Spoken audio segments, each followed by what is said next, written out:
This is the English Literature Web YouTube channel. I am Professor L.B.Gayakawad.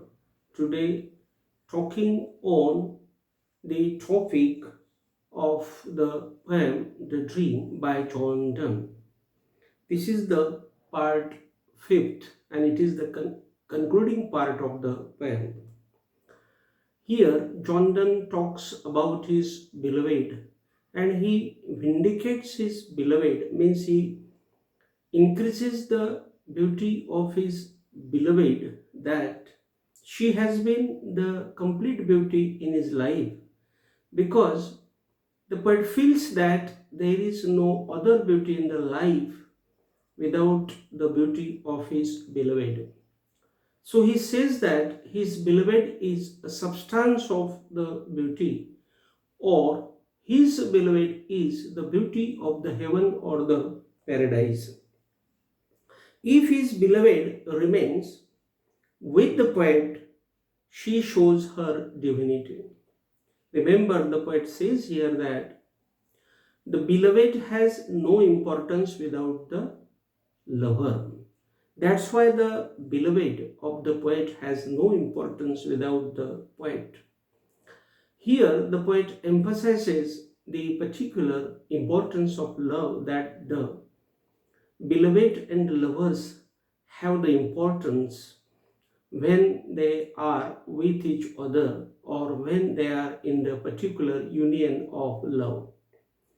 Here he says that if the beloved will not remain with the lover, or if the beloved will not remain with the poet, then she will not keep herself the divinity of hers, because the divinity of the beloved is always with the lover, or if the beloved is always in the love of the lover, that is the divinity of the beloved.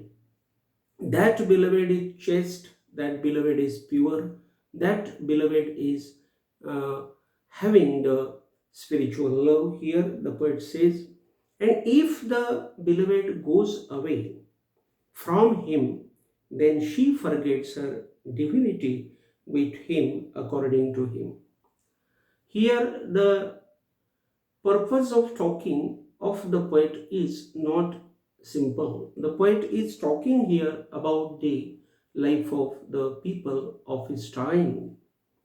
The people in those days were falling in love with each other, but they were not following the love properly, means they were not giving importance to love properly, and that's why all the people in those days were very unsatisfied and very unhappy because of the loss of their love affairs with each other.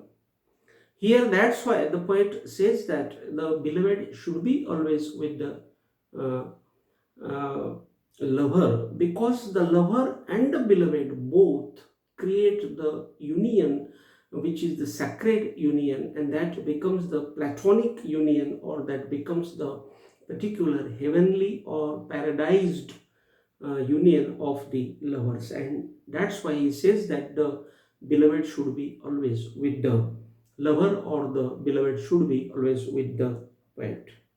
Thus the poet says that if a common man loves each other, he is divine. And if he never loves with honesty, he is not divine like his beloved.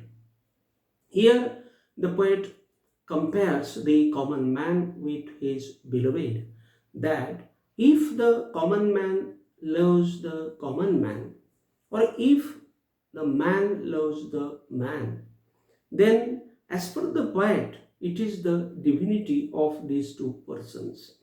And if this common man is loving with a common man, then it is quite possible, according to the poet, that the common man is like his beloved. And the poet likes the common man with the love only, because here the poet wants to say that the common man has forgotten the love of the spirituality, the love of the divinity. To conclude this poem, the poet is using here the conceit. The conceit is there, which is the particular vehicle of the metaphysical poets. John Donne has used this conceit very differently from the other metaphysical poets of his time. He calls himself here a torch. The poet says that he is the torch, means he is the light, and he is showing the light to his beloved.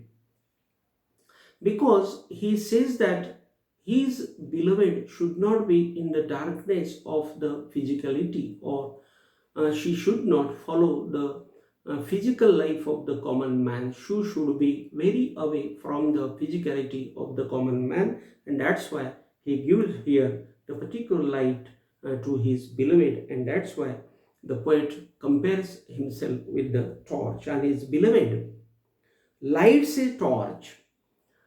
See, here I will say that the poet has been the torch, means the poet is here charged by his beloved.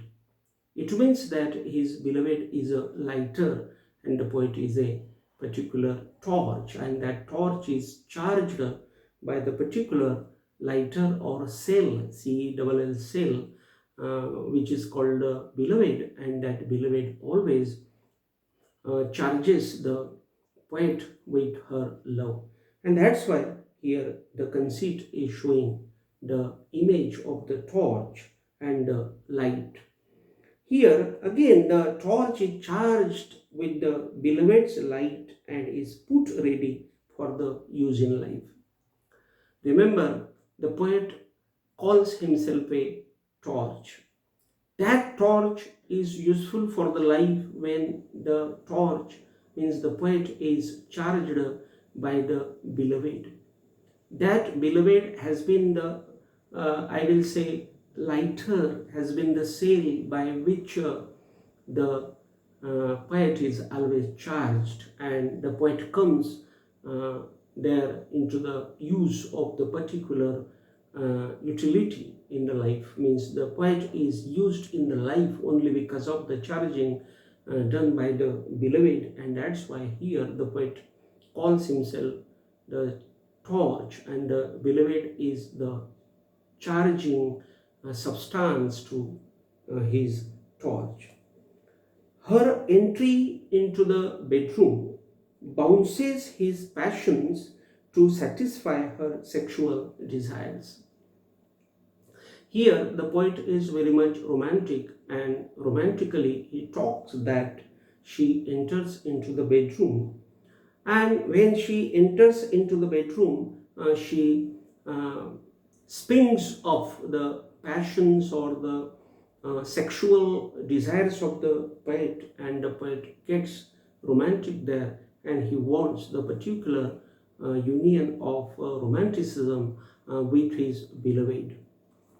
He says here that the beloved is not only the physicality, or she is not only for the physical relations, but she is like the beauty, she is like the angel, she is like the goddess, or she is like the paradise substance. The God has given that substance to the man. Here I will say that the poet is comparing here his beloved with the wife of the common man. The life of the common man with his wife is very much serious. They have no importance of love, and that particular thing again and again is being discussed here by the poet. Though for some time she will go away from the poet, she will return to use the torch which is charged by him. Remember here the explanation is that the beloved cannot go away from the torch, because the poet has become here the torch. The beloved is here the lighter, I will say, or the particular charging personality to the poet. And that's why the lighter cannot be away from the torch, or the cell cannot be away from the torch, and that's why here he has used the two concepts very nicely. And though the poet says that the beloved is sometimes for the separation from the poet, immediately the beloved comes to the poet because the poet wants to be charged with her and to develop their loveship between both. According to him, his beloved is a charging machine to charge him. Here the poet has compared his beloved with the charging machine. It means that the beloved has become the charging machine for the poet, and that charging machine is charging the poet again and again, and only because of that charging machine the poet is satisfied and the poet is working in his life. He also tells here that in real life also, beloved, that is, his love charges continuously the common man also. He tells here that this is the reality with the common man also. Here the poet is the representative of the common man also. The life of the common man is also like the poet, because the poet was also living with the common persons. And the poet is also here the common man, because everybody who comes upon the earth is the common personality, and that's why here the poet compares the common man's life with the life of the poet. And he talks again and again the importance of the beloved in the life of the common man also.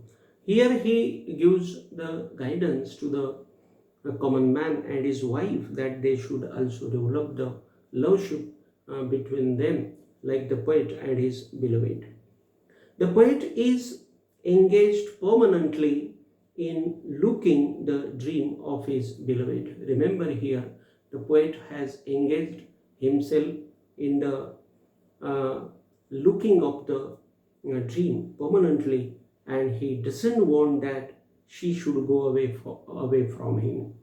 The poet doesn't like the separation of the beloved from him, and he says that the beloved should remain permanently with him, because his beloved is only his hope.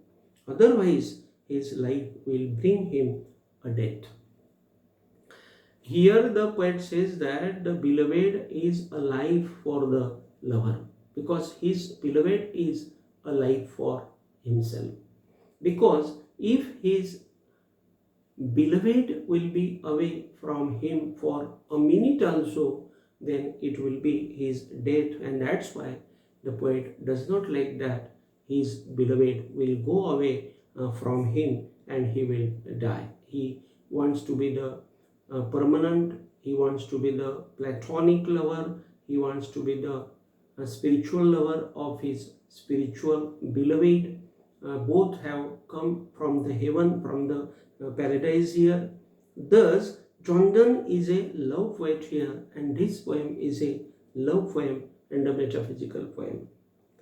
The poet has used here the conceits and the surrounding situation in this poem, and he has used the images from the society, or I will say from the surrounding situation, and that's why this is the best metaphysical poem also. He experiences here about love and having various corners, so he talks through the corners. Means the poet has the particular soul, the poet has the particular philosophy, and with the help of this particular philosophy, the poet has got the various corners of thinking, and that's why through all these various corners he talks here the character of his beloved, the philosophy of metaphysicalness, and also the philosophy of religiousness, as well as the philosophy about God. Thus, John Donne is here to say that he is in love with many beloveds. It shows that John Donne was in love with many beloveds who have been his permanent and some lasting, that is ending. So remember, in this way, here is the very beautiful thought the poet has used, that the poet has been in love with many beloveds. Many beloveds, it means that the poet likes the angels, the poet likes the gods, the poet likes the beauty, the poet likes the metaphysicalness, the poet likes the romanticism. All these are the beloveds of the poet. Actually, in the life, the poet has not got love, and that's why he is emphasizing here the importance of the love. That's why this poem shows that John Donne was in love with many beloveds. The poem shows like this. And John Donne has been unsuccessful perhaps in love affair. And that's why he is here craving for love. And that's why here this is the particular explanation that the poet wants to be the permanent lover of his beloved, and sometimes he doesn't like the separation of his beloved, so here he shouts for the divine love also. And finally we will say that here the poet shouts for the divine love because the divine love in the society has gone away. The society has forgotten the importance of the divine love. There is no divine love. Everywhere the man is involved in the physical love, but there is no divine love, there is no spiritual love, there is no platonic love. And in this way, the philosophy of the poet tells us that the man should increase the importance of the platonic love. Here today we have finished the last part, fifth of this poem. We will come again in front of each other with a new topic. Here I am Professor L.B. Gayakawad. Stop till then. Thank you very much.